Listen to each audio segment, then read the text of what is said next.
Estamos aqui com o presidente da AGER de Mato Grosso, Luiz Alberto Nespolo, que vai falar um pouco sobre a regulação aqui do órgão.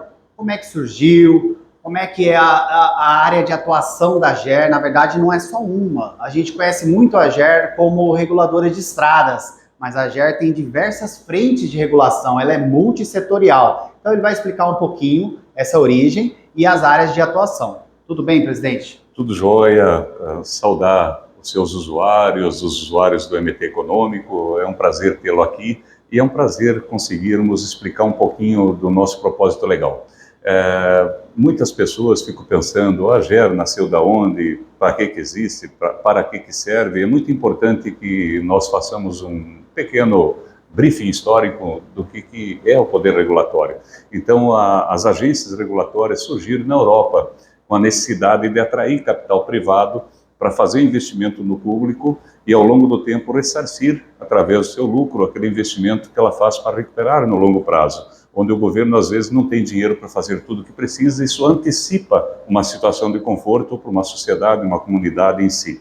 Em outras palavras, surgiu para que seja possível atrair, através da segurança administrativa e jurídica, investidores que queiram investir no Estado naquilo que o governo precisa. O governo não é importante que se diga que serviço de concessão ou delegação, que é uma espécie de concessão que podia ser permissão ou autorização, todos eles são delegações que se faz com um ente privado.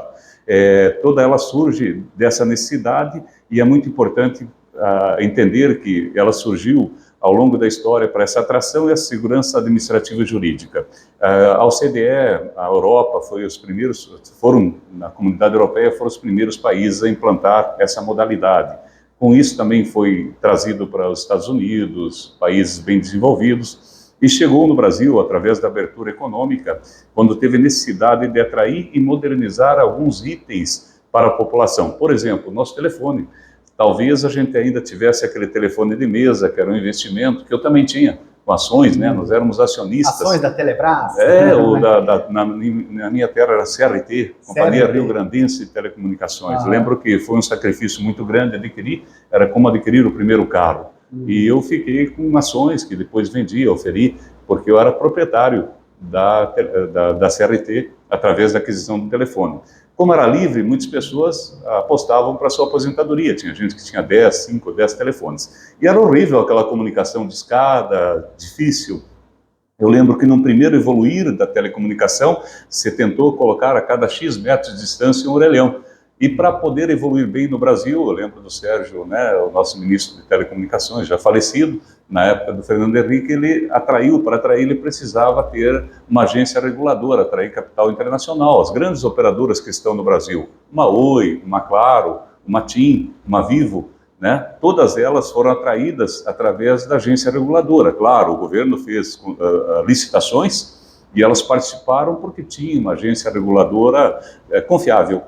No independente, caso, a Anatel para telefones, a ANEEL para energia. A ANEEL foi a primeira criada no Brasil, é importante que se diga, então ela é a mais madura e é no mercado bem maduro que é da energia, quando se constrói geração e transmissão, é a ANEEL. E a AGER tem uma interligação com essas agências reguladoras setoriais, né? Como que funciona essa cooperação? Dentro do propósito legal da AGER, que ela cuida também de energia, ela tem parceria, no caso com a ANEEL, porque a energia é um serviço público da União. Então, nós não temos ação sobre, não está em nossa competência, embora na nossa previsão legal tenha. Através dessa previsão legal, nós temos um termo de cooperação com a ANEEL, que ela faz a parte de regulação e nós cuidamos da fiscalização e de ouvidoria da ANEEL. Então, as reclamações, os esclarecimentos, até elogios, são registrados e repassados para a ouvidoria da ANEEL, e ela trata e devolve para a gente. Ou às vezes a gente trata e dá o retorno para a ANEEL. Temos essa verso e reverso. Também é importante que se diga que nós cuidamos da parte, às vezes tem uma pequena confusão, como se nós cuidássemos só da distribuição, que é onde mais tem usuários. São cerca de 1.500.000 usuários de energia, né, no Mato Grosso. Então, quando se vê energia, sente-se muito em termos de densidade de usuários. Porém, nós temos cerca de 250 gerações de energia, que também é a AGER que cuida.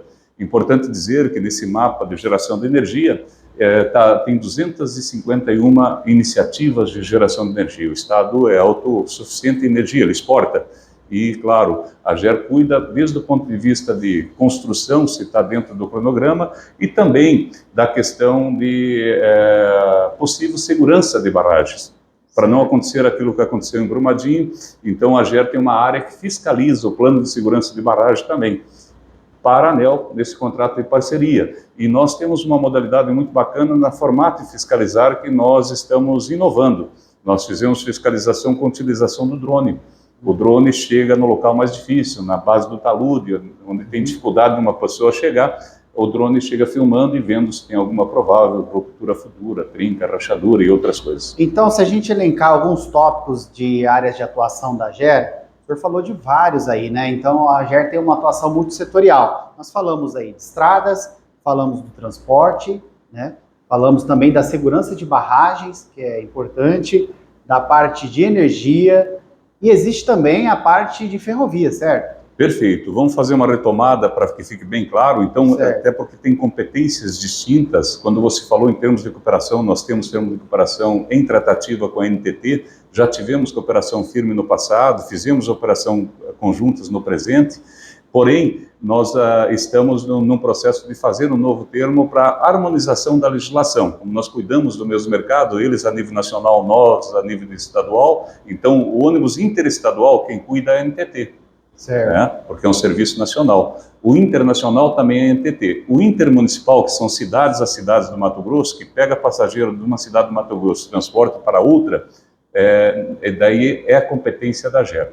Então, quando fala do transporte coletivo intermunicipal de passageiros, daí nós temos rodovias, quando fala estrada, não são todas estradas, são as rodovias pedagiadas, aquela que o governo faz licitação, chamamento, e alguém vence, paga para o Estado para explorar, paga outorga para o Estado poder usar esse dinheiro e outras iniciativas, e além disso ele deixa melhorada, é importante a gente dizer que concessão não é privatização, então ele tem a concessão para explorar por determinado tempo em anos, a partir daí ele tem que entregar essa rodovia melhorada. Então tem várias etapas nessa performance de 20 ou 30 anos de exploração, conforme o contrato, onde prevê que vai melhorando a camada ano a ano. Nos primeiros anos é a recuperação inicial, perdão, é antes de iniciar o pedágio. Depois disso nós temos a recuperação, né, onde vai recuperando para o estado da arte, depois a manutenção, e obras iniciais, recuperação, manutenção e por último melhoria. Então as melhorias de acesso às cidades, de passarelas, elas acontecem na fase mais intermediária do meio para o final. Muito interessante. Agora, a AGER também tem nos municípios, as AGERs municipais. Existe alguma interligação da AGER estadual com essas municipais? É a mesma coisa? Explica um pouquinho para a gente. Muito importante sua pergunta, mas eu vou complementar só a nossa competência, que foi falha minha, e já entro nessa relação com os municípios. Então, a AGER também cuida, por propósito legal e competência, de energia, através do termo de cooperação com a ANEEL, cuidamos de ferrovia, que vai ser importante alavancagem econômica para o Estado. Se Deus quiser, 2006, conforme planejado, o trem apita em Cuiabá, 2008 chega a Lucas, 2028 né, chega a Lucas e completa um importante trajeto de modernização do Estado. Para além disso, nós ainda regulamos a questão do gás canalizado, e hoje temos também 28 quilômetros em construção para ter, de fato, gás canalizado, que até então é pressurizado, que é o GNV, para transporte por caminhões, para canalizado para ser usado pelas indústrias do distrito industrial até próximo do Atacadão. E quanto à relação com as AGERs, a AGER municipal, que a gente chama infranacionais, elas também se dão até através de termo de cooperação, se assim houver essa iniciativa dos municípios. As agências municipais que existem no interior, elas têm autonomia própria. É importante se dizer que a AGER, no espaço curto passado recente, ela conseguiu no INPE o registro de AGER para a estadual, e devagarzinho nós vamos harmonicamente conversando com essas agências para elas adequarem o nome delas, para não ter essa confusão quando se fala de AGER, porque elas têm autonomia própria. Certo. Então, muito obrigado aqui por essa explicação, mostrar essas frentes de atuação da AGER e a importância aqui econômica para o estado de Mato Grosso. Desejar aí que vocês consigam fazer um bom trabalho, principalmente nessa questão da ferrovia, né, que está sendo bem aguardada aí para o desenvolvimento do Estado, que em meados de 2026 a 2028 a gente já deve ter novidades aí nas implementações deste projeto. E aí você confere mais informações no portal matogrossoeconomico.com.br ou também na TV AGER, que é um canal do YouTube exclusivo aí da AGER, que estará esse vídeo e muitos outros explicando o papel de atuação deste importante órgão regulador aqui de Mato Grosso. Muito obrigado.